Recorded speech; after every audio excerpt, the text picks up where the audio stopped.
اسم محمد تمیم آزادی است. اسم مکتب و فامیلی ما به میسم صدا میکنن و دوستا و رفیقا به نام داور مرا میشناسن.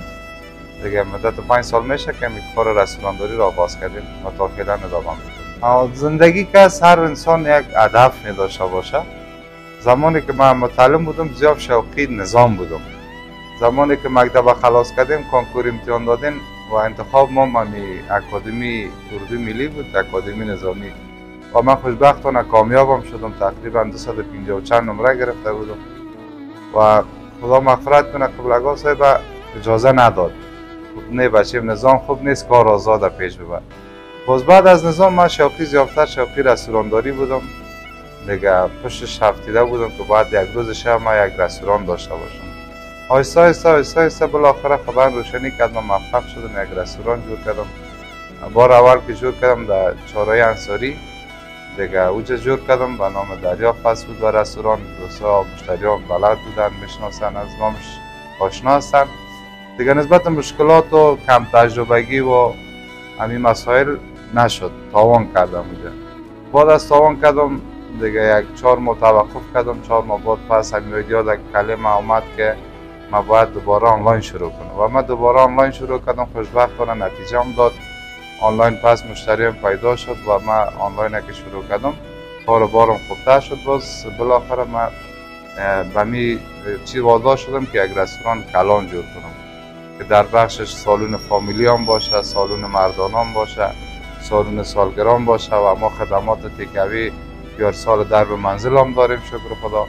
دیگه الحمدلله از کار بار خود راضی هستیم. کار بار خیلی مشکلات ها و جنجال های خود داره. طبعا فعلا که ما در این سطح رسیدیم با آسانی نرسیدیم. خیلی دشواری ها را دیدیم، خیلی زحمات دیدیم. شما باورتان میشه ما 1 سال تمام رخصتی نکردیم، نه عید، نه نوروز، نه برات، نه رمضان، نه جمعه. متواتر زحمت کشیدیم، کار کردیم تا خود در این کار آماده ساختیم و به این سطح خود رساندیم. دیگه ما همیشه مطمئن به می هستم که هر کی تلاش کنه انشالله به اهداف خود میرسه و همیشه کوشش کنیم که از تلاش و امید خود دست نبرداریم. یک مثل بزرگا داره میگه همیشه تلاش نبکو، اگر برنده شدی جشن میگیری، اگر بازنده شدی درس میگیری. دیگه ما به می حساب پیش رفتیم و انشالله از خدای خود راضی هستیم و موفق شدیم و امید داریم که دیگه موفق شدیم و با روزایی که داریم به خیر برسیم. و یگانه روزای ما اهداف ما می است که انشالله در سطح کابل ما یک برند خاص شوم، مثل دیگر رستوران ها وارد یک برند معتبر و یک برند عالی برم همشهری ها و مشتری خود انشالله بسازیم و خداوند توفیق بده که به این اهداف خود برسیم. وقتی که پلان و رستوران جور کردیم، اول مینو و بعضی گپایش آماده کردیم، بالاخره سر زدیم به سر نامش. ما از اینترنت و از دوستای زیاد 20 دانه اسم پیدا کردیم به نام رستوران.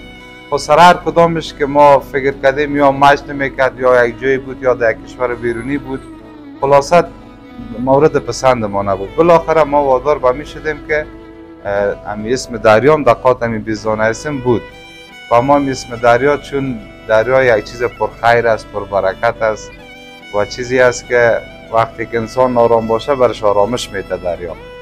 دیگه باز ما اسمش دریا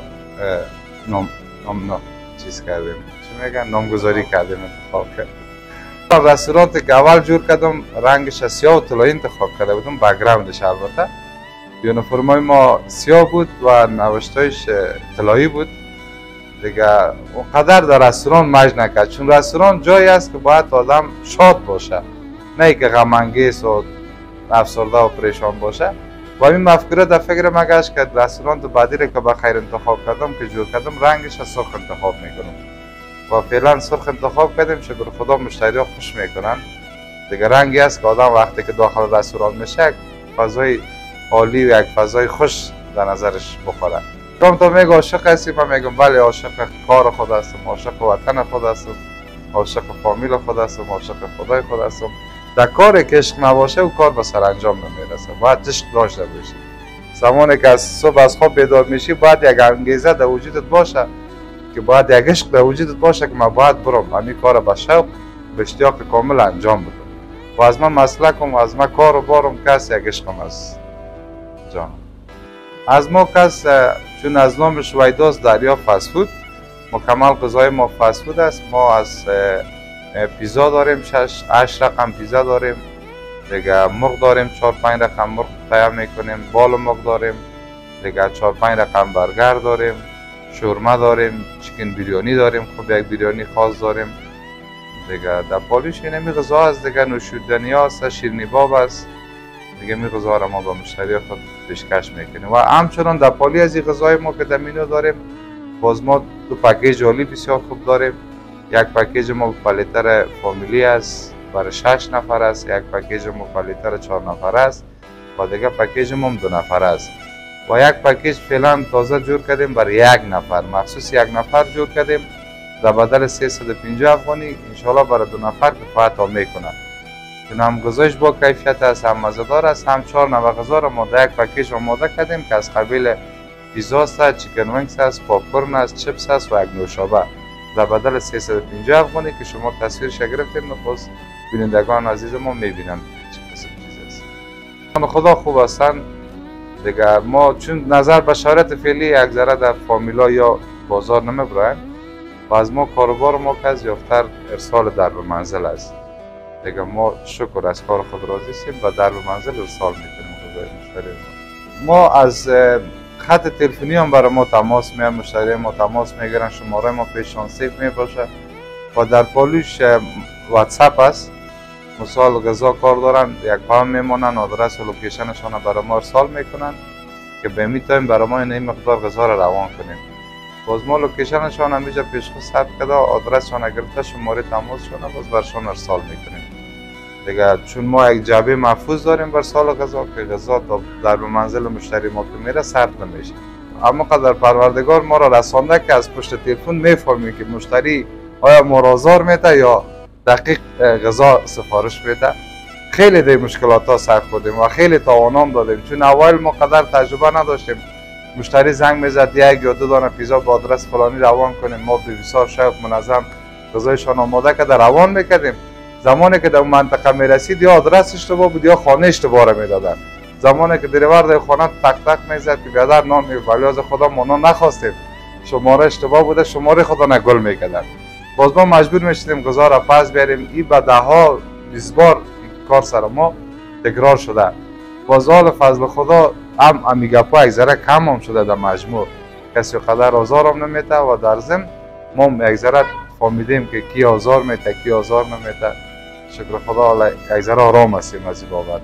قبلا خیلی زیاد بود آزار دادن، خیلی زیاد بود، خصوصا رستوران‌ها را خیلی آزار میدادن.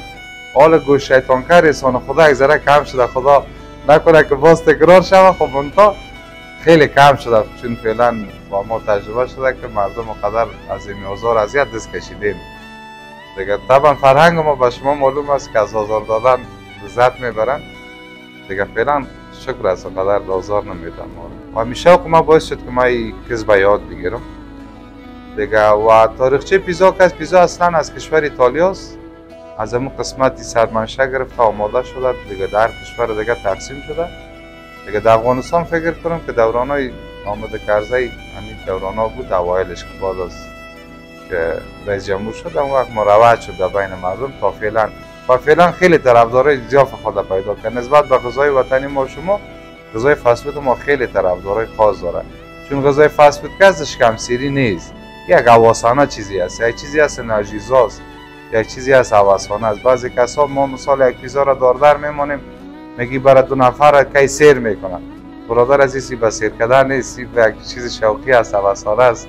سیر اگر میفروشی برو پاچه پلو بخور، ملوک پلو بخور، سم سیر میگیری. قسم ما یاد گرفتم چون در رستوران قبلی ما 2 دانه ساز داشتیم و سازای ما خیلی سازای محترم دوستشان دارم واقعا حالیم. یکیش فعلا همراه من کار است، یکیش جای دیگه است دیگه. اون زحمت کشیدن سر من، مرا در کار اعلام میکردن که این کار بکو، بالای سرم استاد میدادن. اگر جایی که اشتباه میکردم برای من میگفتن که این کار اشتباه است. اساس هم اشتباه خود اصلاح کرده رفتم و بالاخره یک تا یک جای خدا رساندیم دیگه.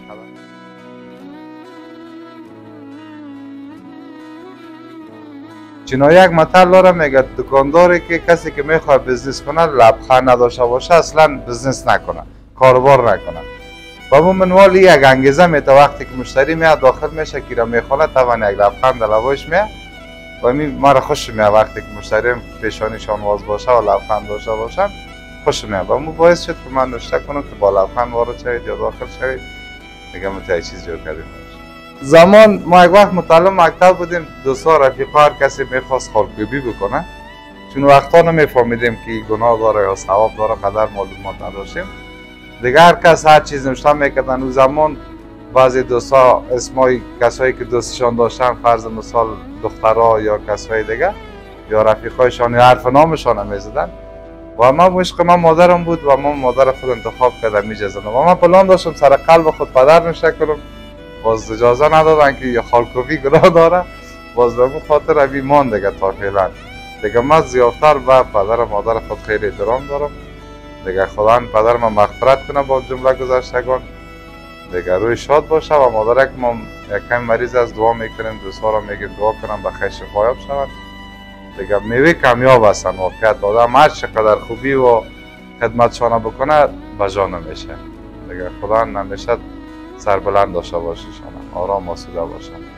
امروز من در جاگاهی که هستم همیشه از حمایت و دعای مادرم بوده و همیشه من مدیونش هستم احسانمندش هستم دیگه همیشه کوشش کنیم به والدینتان احترام کنین دعای پدر و مادر مثل یک کود پشت اورادش می باشه و این ما تجربه کردیم. من یک بار شکست کردم ما در زندگی خیلی کاروبار کردیم خیلی تاوانا کردیم مگر زمانی که ما پس دوباره خیستم از صفر شروع کردم و امروز که من اینجا هستم همیشه و من مطمئن هستم که تلاش خودم و بعد از تلاش خودم دعای مادرم بوده که در پشت من مرا به اینجا رسانده و دوستا را خواهش میکنم که به والدین خود احترام کنن و دعای پدر و مادر خود را نبگیرن. آیا ما همیشه باید مثبت‌گرا باشیم، همیشه تلاش داشته باشیم، امید داشته باشیم، انشالله به اهداف خود میرسیم و همیشه کوشش کنیم که کسی میخواد کاروبار بکنه ایره تشویق حمایت بکنیم که به جای برسه چون هیچ انسان کامل نیست، هیچ انسان یک بارگی به موفقیت نرسیده طبعا شکست دیده افتیدن دیده ناکامی را دیده تا به جای رسیده. همیشه کوشش کنیم مهربان باشیم احترام یکی دیگر را داشته باشیم و یک آرزو دارم که خداوند جل جلاله کشور ما شما را آرام آباد آسوده داشته باشد و همیشه ما شما هموطنان ما با هم برادر باشیم پشت تبعیض و نژاد و قوم و قوم پرستی نگردیم با هم برادر باشیم اتحاد داشته باشیم دیگه با امید یک افغانستان قدرتمند قوی و پر اراده. زنده باد افغانستان. تشکر بسیار زیاد.